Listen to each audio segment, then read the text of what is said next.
Hello movie lover, कैसे हैं आप सब। तो दोस्तों, आज की मूवी बहुत ही इंटरेस्टिंग होने वाली है। चैनल पर नए हैं तो सब्सक्राइब कर लीजिएगा ऐसी ही धमाकेदार मूवी देखने के लिए।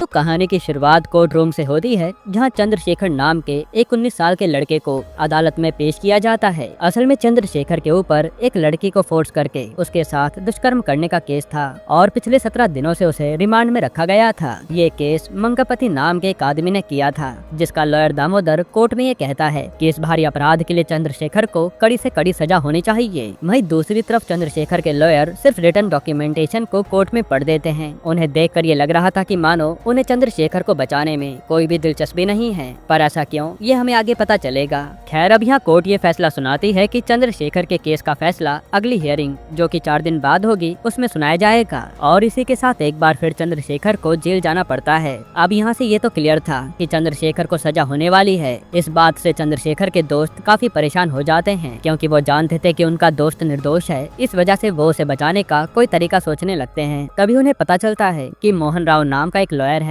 जो इस तरीके के केस सॉल्व करने में मास्टर है। इस वजह से वो लोग उसकी मदद लेने का सोचते हैं। अब जब वो मोहन राव के असिस्टेंट के पास कॉल करते हैं तो वो कॉल सूर्या रिसीव करता है। वो उन लोगों को कुछ देर में वहाँ आने के लिए भी कहता है। असल में सूर्या मोहन राव के अंडर में पिछले 3 सालों से काम कर रहा था एक असिस्टेंट के तौर पर। वो काफी टैलेंटेड तो था, पर उसने आज तक कभी कोई केस नहीं लड़ा था, क्योंकि शायद मोहन राव को उस पर विश्वास नहीं था। खैर, अब सूर्या मोहन राव के पास जाता है और एक केस उसे भी देने के लिए कहता है। इस पर मोहन कहता है कि अगर तुम मेरे कुछ सवालों का जवाब दे दो तो मैं तुम्हें केस दे दूंगा।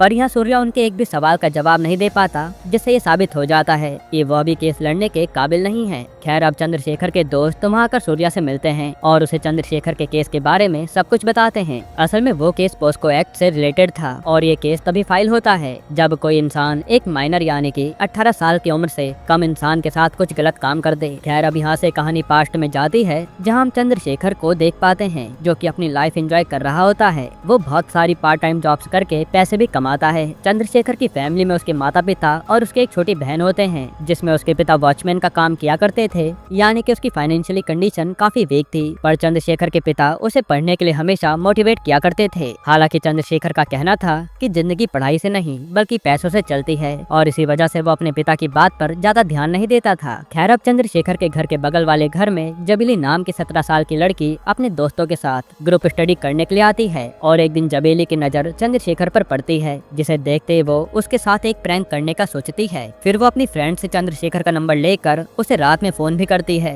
पर वो उससे अच्छे से नहीं बल्कि काफी एटीट्यूड में बात कर रही थी। तब चंद्रशेखर भी उसे एक अनजान लड़की समझकर अच्छे से बात नहीं करता। इन सब से जबीली को लगता है कि शायद वो एक अच्छा लड़का नहीं है, पर जैसे जैसे टाइम गुजरता है जबीली देखती है कि चंद्रशेखर का नेचर काफी अच्छा है। इस वजह से वो जाकर चंद्रशेखर से माफी मांगती है और धीरे धीरे ये दोनों काफी अच्छे दोस्त बन जाते हैं। अब उन लोगों में काफी बातें भी होने लगती है, पर तभी एक दिन जबीली के मामा उसे रात में किसी से बात करता हुआ देख लेते हैं। असल में जबीली के घर में उसके पिता नहीं थे, इसी वजह से उसका घर उसके मामा मंगापति के कंट्रोल में था। मंगापति एक अमीर आदमी था जिसकी एक राइस मिल थी, और वो अपने दुश्मनों को सबक सिखाने के लिए उन्हें झूठे केसेस तक में फंसा देता था, क्योंकि उसकी पहचान कुछ पॉलिटिशियन से भी थी। खैर, अब इन सब के बाद कुछ दिनों तक चंद्रशेखर की बात जबीली से नहीं होती, जिससे चंद्रशेखर काफी टेंशन में आ जाता है। तभी एक दिन जबीली उसे एक पार्टी में इनवाइट करती है, जिसके खत्म होने के बाद जबीली उसे सारी बात बताती है। अब यहाँ वो दोनों एक दूसरे को देखकर काफी खुश थे, क्योंकि कई दिनों से बात नहीं हो पाई थी, तो आज एक दूसरे को देखना सुकून जैसा था। तभी यहाँ चंद्रशेखर जबीली को प्रपोज कर देता है, क्योंकि वो उसे काफी पसंद करने लगा था, और क्योंकि जबीली भी उसे पसंद करती थी, इसी वजह से वो हाँ कह देती है।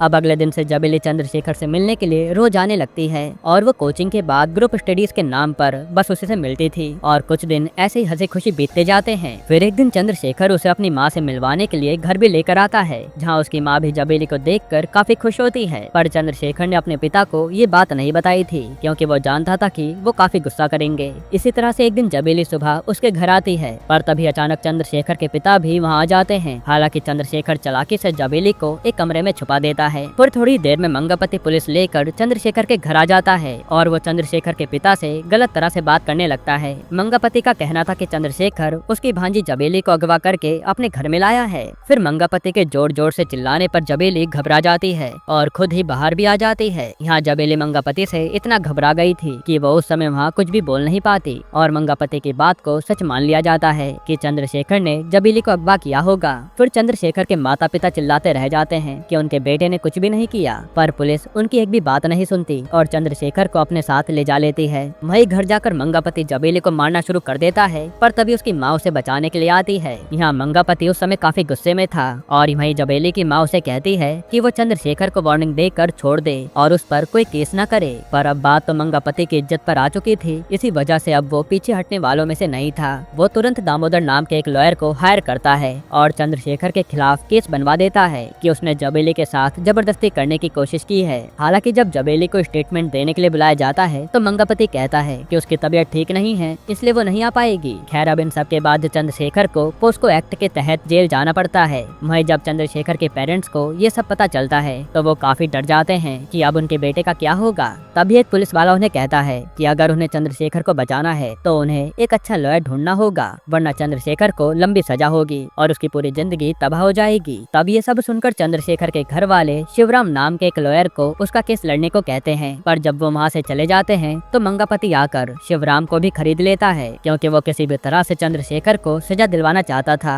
एक तरह से वो अपने घमंड के नशे में चूर था। फिर जब कोर्ट में हियरिंग होती है तो जबेली के लिए वकील ये कह देता है कि वो अभी स्टेटमेंट देने की हालत में नहीं है और अब क्योंकि शिवराम भी बिक चुका था, इसी वजह से वो भी ज्यादा कुछ नहीं कहता। और ये वही सीन था जो हमने मूवी की शुरुआत में देखा था। खैर अब ये सब हो जाने के बाद चंद्रशेखर को भी लगने लगता है कि शायद वो अब नहीं बच पाएगा, इसी वजह से वो अपने परिवार को याद करके काफी रोता है। अब यहाँ से कहानी प्रेजेंट में आती है और सारी कहानी सुनने के बाद सूर्या समझ जाता है कि चंद्रशेखर को सच में फंसाया जा रहा है। इसी वजह से वो चंद्रशेखर के दोस्तों से कहता है कि मैं शाम को मोहन सर से बात करने के बाद तुम्हें बताता हूँ। फिर जब सूर्या मोहन राव से इस केस के बारे में बताता है तो मोहन कहता है कि इस केस में चंद्रशेखर के बचने के चांसेस काफी कम हैं, इसलिए तुम उन्हें मना कर दो। पर यहाँ सूर्या थोड़ा इंसिस्ट करता है और कहता है कि सर अगर किसी केस में 1% भी चांस हो तो भी हमें उसे एक चांस देना चाहिए। पर मोहन उसकी बात इग्नोर करके उसे क्लाइंट्स को मना कर देने के लिए कहता है। हालांकि अब यहाँ सूर्या उस केस पर काम करने का मन बना चुका था, इसी वजह से वो अपने एक फ्रेंड की मदद से एक नकली डॉक्यूमेंट बनवाता है और as a learning lawyer Mohan Rao की तरफ से उस केस को लड़ने के लिए चला जाता है। पर इसके बारे में मोहन राव को कुछ भी पता नहीं था। फिर यहाँ जज उससे पूछते हैं कि आखिर उसने एंड मोमेंट पर इस केस को ज्वाइन क्यों किया, जिस पर सूर्या कहता है कि मंगापति जानबूझकर चंद्रशेखर पर गलत इल्जाम लगा रहे हैं, इसी वजह से मैं सच को सामने लाना चाहता हूँ। इसके बाद वो एक बार मंगापति के द्वारा पेश किए गए सभी एविडेंस को रीइन्वेस्टिगेट करने के लिए परमिशन मांगता है और उसे देखकर वो ये साबित करने में कामयाब हो जाता है कि वो सभी एविडेंस स्ट्रांगली ये प्रूव नहीं कर रहे कि चंद्रशेखर ही दोषी है।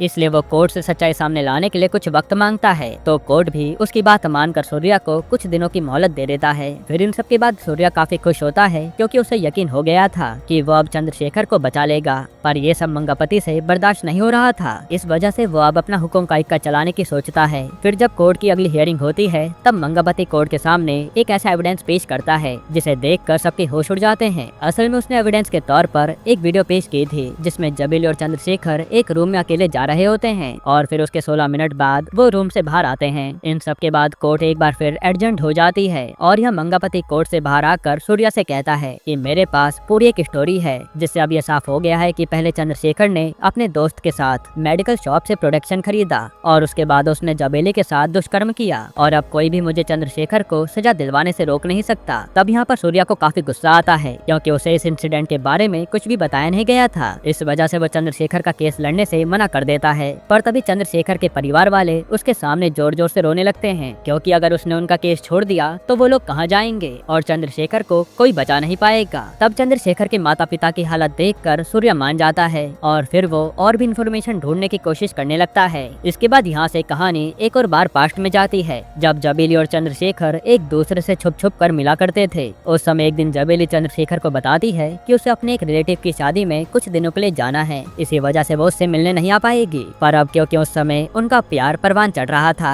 इस वजह से चंद्रशेखर अपने आप को रोक नहीं पाता और जबेली के रिलेटिव के घर उससे मिलने चला जाता है। तब यहाँ जबेली उसे बिना किसी की नजर में आए एक रूम में लेकर जाती है और ये सब कुछ वहाँ लगे एक सीसीटीवी कैमरा में रिकॉर्ड हो जाता है। फिर जब शादी की सभी फुटेज चेक होती है तब मंगापति ये सब देख लेता है और अब वो चंद्रशेखर को फॉलो करने के लिए अपने लोग लगवा देता है। इसके बाद एक दिन जब चंद्रशेखर का दोस्त वक्त एक मेडिकल शॉप से प्रोटेक्शन खरीद रहा होता है तो वो उसकी एक फोटो निकलवा लेता है। इसी तरह से एक और दिन जब चंद्रशेखर जबेली को बस से उतार कर अपनी बाइक पर ले जा रहा होता है तब भी वो उसकी फोटो निकलवा लेता है और इसी तरह से एक नकली स्टोरी क्रिएट करता है, क्योंकि वो चंद्रशेखर को सबक सिखाना चाहता था। यानी उसने एक तरह से अलग अलग दिन के फुटेज मिलाकर एक स्टोरी तैयार कर ली थी। खैर अब दूसरी तरफ सूर्या के काफी टाइम से अपने काम पर न आने की वजह से मोहन राव को उस पर शक होता है, इसलिए वो अपने दोस्त से उसके बारे में पता करवाता है। फिर जब उसे पता चलता है कि सूर्या उसके नाम से एक केस लड़ रहा है तो वो तुरंत उससे मिलने के लिए जाता है। यहाँ मोहन उसे कहता है कि उसमें जरा भी प्रोफेशनलिज्म नहीं है और वो उसे ये भी कहता है